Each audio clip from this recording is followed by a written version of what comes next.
இது மகிமை நேரம். பிதாவாகிய தேவனாலும் கர்த்தராகிய இயேசு கிறிஸ்துவினாலும் உங்கள் எல்லாருக்கும் கிருபையும் இரக்கமும் சமாதானமும் உண்டாவதாக.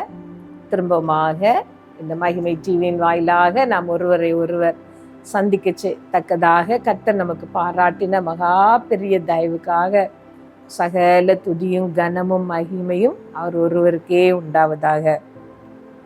ஜெபம்.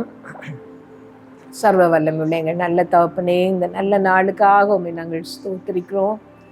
கர்த்தாவே, இந்த நாளின் சாயங்கால வேளையிலே நாங்கள் எல்லாரும் ஒருமனப்பட்டு உம்முடைய முகத்தை நோக்கி பார்க்க நீ தந்த தயவுக்காக ஸ்தோத்திரம். உம்முடைய வார்த்தைகளை கேட்கும்படி எங்கள் எல்லாருடைய இருதயங்களையும் நீர் ஆயத்தப்படுத்த ஆண்டவரே. பேசுகிறது நீங்கள் அல்ல, உங்களில் இருக்கிற பிதாவின் ஆவியானவரே பேசுகிறவர், உங்களிலிருந்து பேசுகிறவர் என்று சொன்னீர். ஆவியானவரே, என்னை நீர் மறைத்து உம்முடைய வார்த்தைகளை கொண்டு உம்முடைய பிள்ளைகளோடு நீர் பேச நான் ஜெபிக்கிறேன் ஆண்டவரே. இந்த செய்திகளை கேட்கிற ஒவ்வொருவரையும் நீர் ஆசீர்வதியப்பா. வாழ்க்கையின் பாடுகளோடு பிரச்சனைகளோடு என்ன செய்வோம் என்று அறியாமல் இருக்கிற ஒவ்வொருத்தருக்காகவும் இந்த நாளில் நான் விசேஷமாய் ஜெபிக்கிறேன் ஆண்டவரே. உம்முடைய கிருபையின் பிரசன்னம் அவர்களை நிரப்பட்டும். உம்முடைய இரக்கங்கள் அவர்களுக்கு கிடைக்கட்டும்ப்பா. அவர்கள் கடந்து போய் கொண்டிருக்கிற இந்த பாதையிலே அவர்களுக்கு ஒரு வெளிச்சம் உண்டாகட்டும். கர்த்தர் எனக்கு நன்மை செய்தபடியால் அவரை பாடுவேன் என்று சொல்லி உம்முடைய பிள்ளைகள் உம்மை ஆராதிக்கும்படி நன்மையான காலங்களை நன்மையான காரியங்களை அவர்களுடைய வாழ்க்கையிலே நீர் கட்டளையிடும். நாங்கள் தியானிக்க போகிற அந்த வார்த்தைகளை எங்களை எல்லாருக்கும் ஆசீர்வதிச்சு தாரோம். உம்முடைய கிருபை எங்களை சூழ்ந்து கொள்வதாக. இயேசு நாமத்தில் ஜெபிக்கிறோம் ஜீவனுள்ள எங்கள் நல்ல பிதாவே, ஆமேன். இந்த நாளின் செய்திக்கு ஆதாரமாக நான் எடுத்துக்கொண்ட வேத வசனம் யாத்ராகமம் 15ஆம் அதிகாரம் 11வது வசனம். கர்த்தாவே, தேவர்களில் உமக்கு ஒப்பானவர் யார்?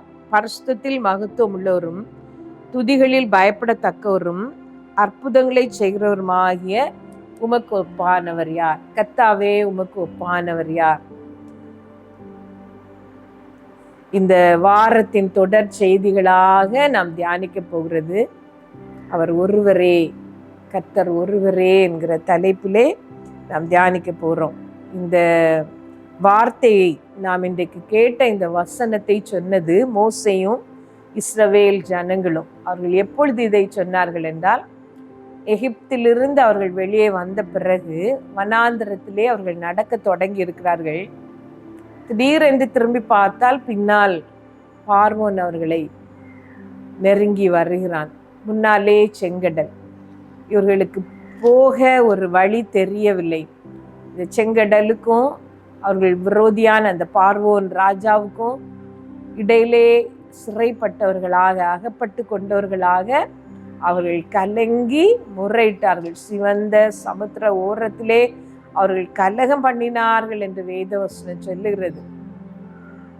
எகிப்திலே எங்களை வேலை செய்ய சும்மா விட்டுவிடும் என்று நாங்கள் உமக்கு சொல்லவில்லையா என்று மோசேயிடம் கேட்கிறார்கள்.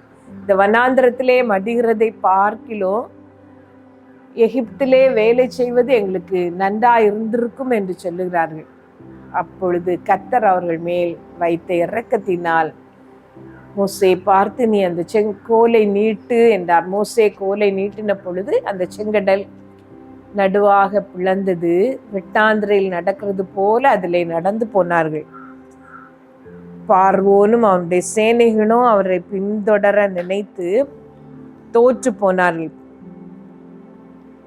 அந்த கடலுக்குள்ளால் அமுங்கி போனார்கள், மாண்டு போனார்கள். அந்த பெரிய ஜெயத்தை கொண்டாடின பொழுதுதான் இஸ்ரவேல் ஜனங்கள் இந்த வார்த்தையை சொன்னார்கள். அப்பொழுதுதான் அவர்களுக்கு புரிந்தது, கர்த்தாவே, உமக்கு ஒப்பானவர் யார்? உம்மை போல ஒரு தேவன் யார் என்று.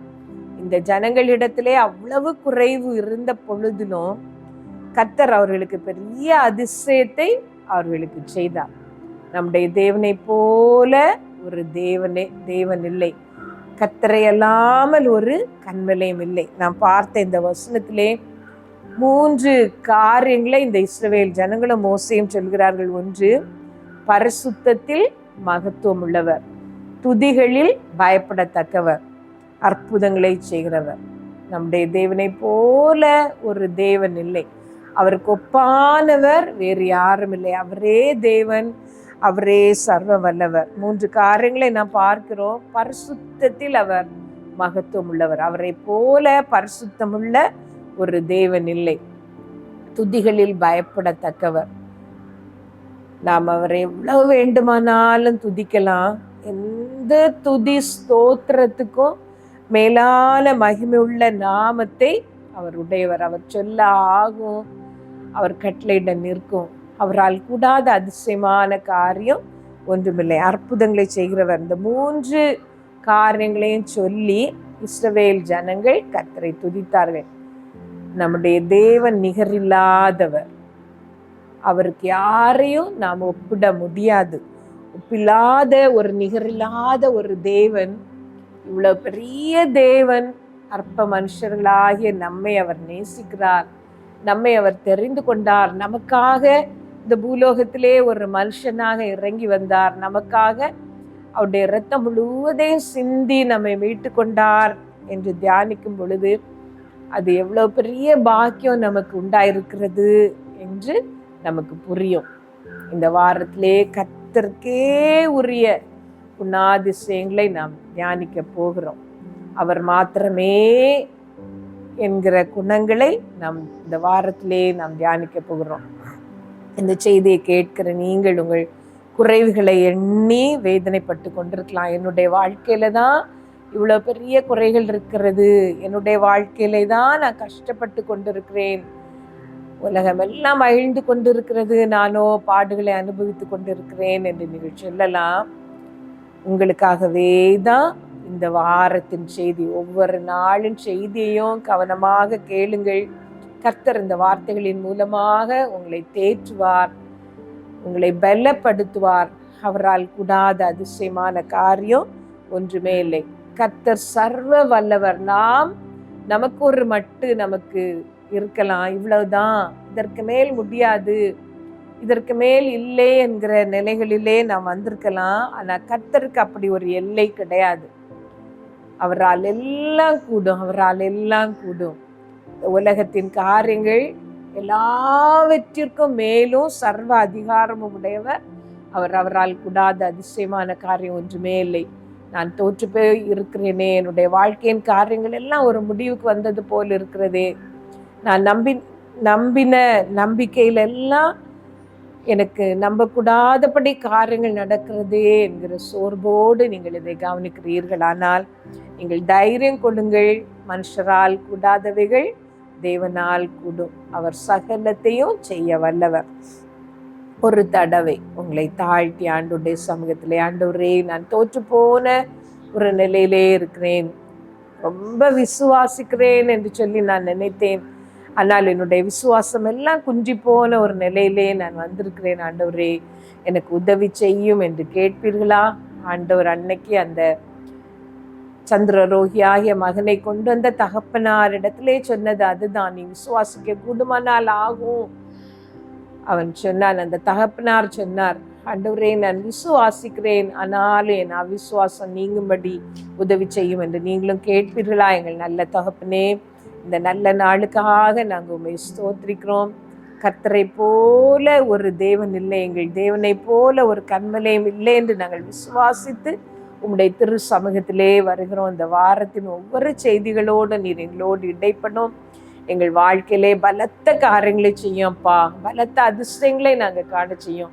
உம்முடைய நாமமே எங்கள் மூலம் மகிமைப்படட்டும். இயேசு நாமத்துல கேட்கிறோம் ஜீவனுள்ள எங்கள் நல்ல பிதாவே, ஆமென்.